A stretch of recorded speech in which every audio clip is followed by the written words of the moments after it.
शहर में नया सेंसेशन। समाज सेवी और समाज सुधारक मिसेस मालिनी सेन को कल दोपहर में बीच सड़क से अपहरण कर लिया गया है। अगर किसी को उनके बारे में कोई जानकारी मिले तो कृपया इस नंबर पर जरूर फोन करें। मणि, तेरा भैया कब आएगा, कुछ बताया? भैया बहुत रात की फ्लाइट में आएंगे मम्मी। यहाँ पहुँचते पहुँचते कल सुबह हो जाएगी। मैनाक ऑफिस के काम से बाहर है और इसी बीच कितनी बड़ी दुर्घटना घट गई। बहू, तुम कहाँ चले गए बहू?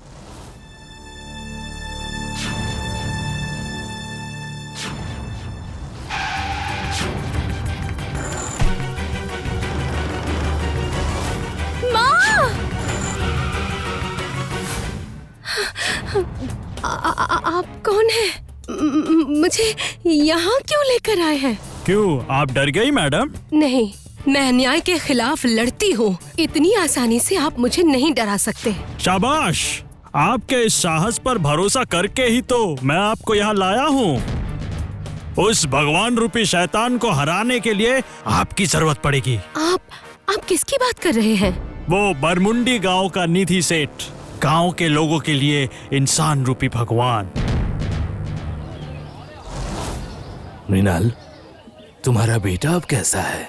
जी पहले से काफी अच्छा है। जरूरत पड़े तो तुम उसे हरान डॉक्टर के पास ले जाना, मैं पहले से कह दूंगा। और तुम वक्त मिलते ही स्कूल जाकर फ्री वाली किताबें ले आना। मैं स्कूल में ये कह दूंगा कि उसकी सारी किताब कॉपी तैयार रखे। धन्यवाद निधि बाबू, आपके बिना न जाने क्या होता। अरे ठीक है ठीक है ठीक है।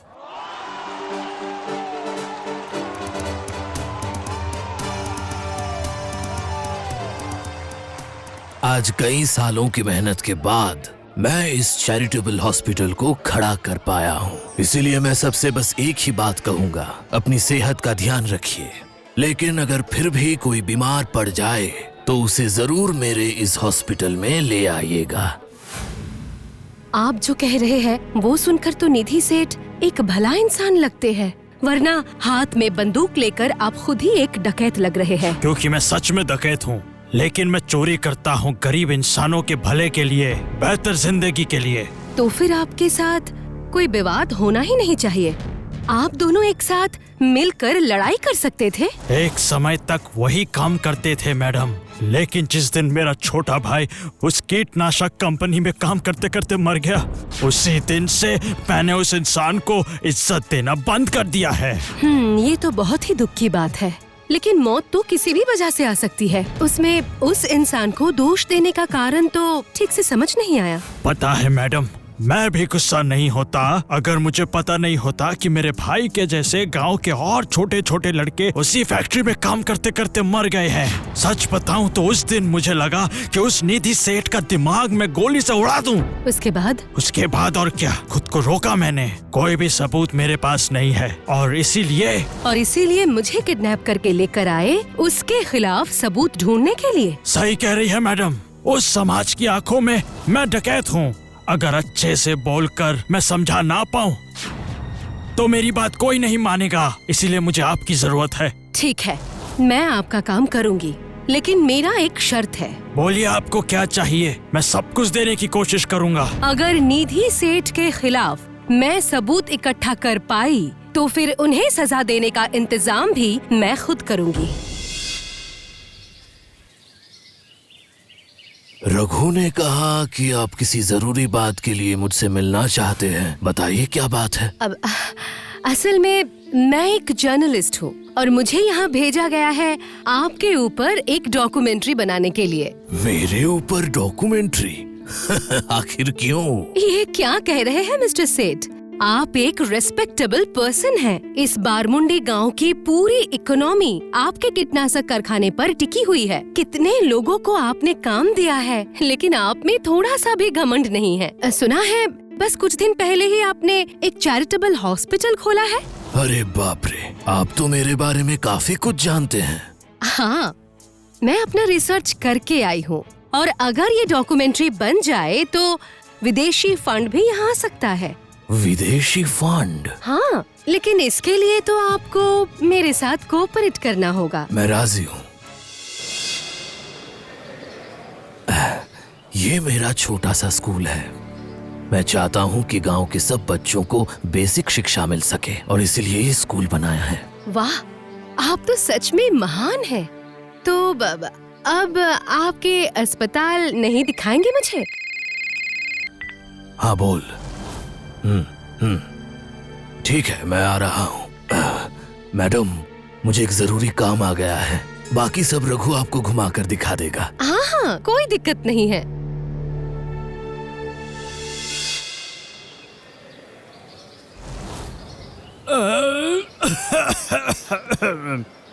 ये हमारा जनरल वार्ड है।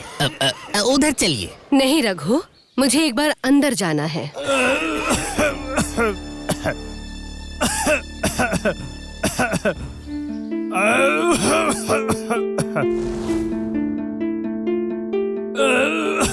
अब पानी पी लीजिए।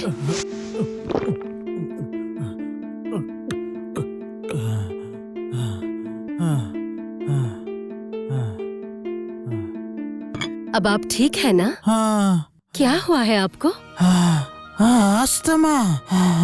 सांस लेने में दिक्कत होता है और उसके ऊपर झटके।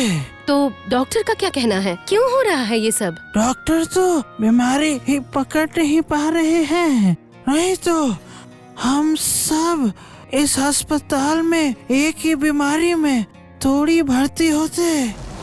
हाँ, और वो भी इतने दिनों से। सब मेरे गांव के लोग और गांव के लोग हैं, इसीलिए बातचीत करके कट जाता है समय। आप कहाँ काम करते थे? हाँ, क्यों? निधि बाबू के कीटनाशक कंपनी में। मुझे भी ऐसा ही कुछ लगा था। चलिए रघु भैया।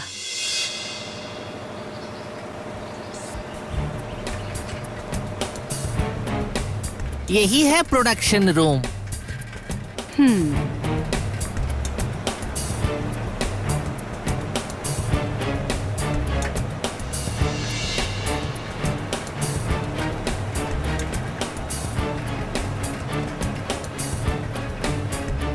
अच्छा रघु भैया, ये जो इतने कीटनाशक प्रोडक्शन में जो वेस्ट मटेरियल निकलता है उसका क्या किया जाता है? रिसाइकिल किया जाता है। अच्छा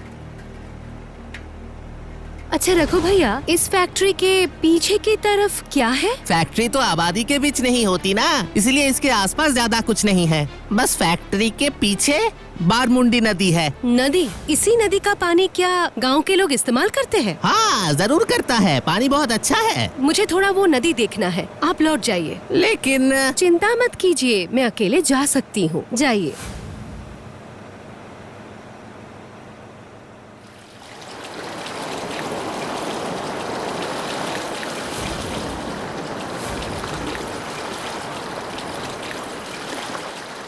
पाइपलाइन कारखाने से निकलने के बाद नदी की तरफ ही जा रहा है।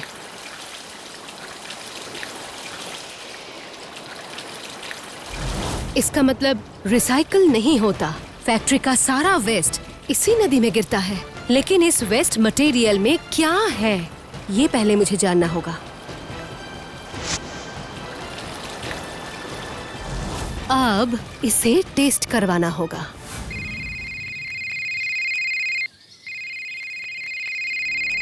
हेलो राजेश भैया, रिजल्ट मिल गया?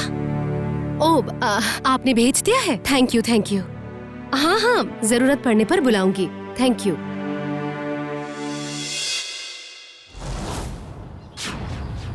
ये क्या, आप कोई काम था क्या? हाँ, काम तो था, लेकिन ये मैं खुद आपको देना चाहती थी। ये क्या है? हो, क्या ये विदेशी फंडिंग का लेटर है? इतनी जल्दी आ गया? इन सब का मतलब क्या है? आपको मतलब समझ नहीं आई? ये आपकी इस फैक्ट्री को बंद करने का सरकारी निर्देश है। आपके कीटनाशक फैक्ट्री का पॉइजनस वेस्ट नदी में गिर रहा है और उसी पानी को रोज इस्तेमाल करने की वजह से गांव वाले एक खतरनाक बीमारी से जूझ रहे हैं। और आप इस अन्याय को छुपाने के लिए उस वेस्ट मटेरियल को नदी में फेंकना बंद करने के बजाय अस्पताल में उनकी मौत का बिस्तर पक्का कर दिया है। आप बोलेंगी और ये मैं मान लूंगा। ठंडे में थोड़ी छींक और खांसी। Organophosphate contamination. ठंडे में थोड़ी छींक और खांसी नहीं है ये। आप इतने इल्जाम लगा रहे हैं, क्या आपके पास इसका कोई सबूत है? नहीं, मेरे पास नहीं है, लेकिन जिसके पास है मैं उन्हें ही बुला लेती हूँ। ऑफिसर,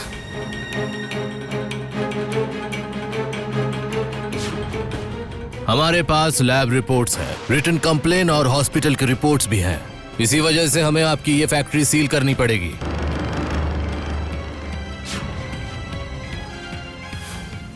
मुझे पता नहीं मैं आपको किस तरह शुक्रिया कहूँ। आपका ये ऋण मैं इस जन्म में तो कभी नहीं चुका पाऊंगा। चुका पाएंगे, और वो भी इसी जन्म में। डकैती करना छोड़ दीजिए। मैं आपसे सिर्फ यही चाहती हूँ, आप जैसे जनहितैषी इंसान अगर सलाखों के पीछे अपनी जिंदगी गुजारेंगे तो समाज का बड़ा नुकसान हो जाएगा। ठीक है, वही होगा।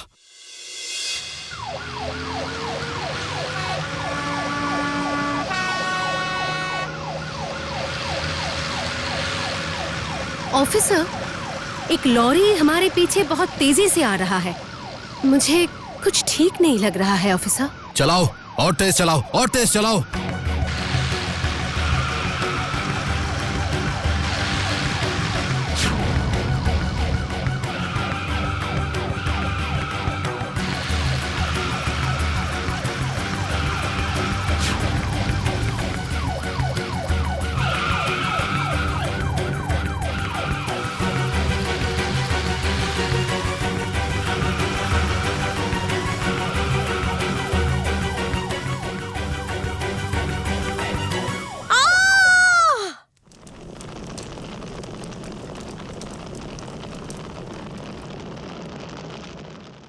मालिनी भाभी की दिलचस्प कहानियों के लिए एनिमेट्रिक्स हिंदी को सब्सक्राइब करें और बेल आइकन प्रेस करना मत भूलिए।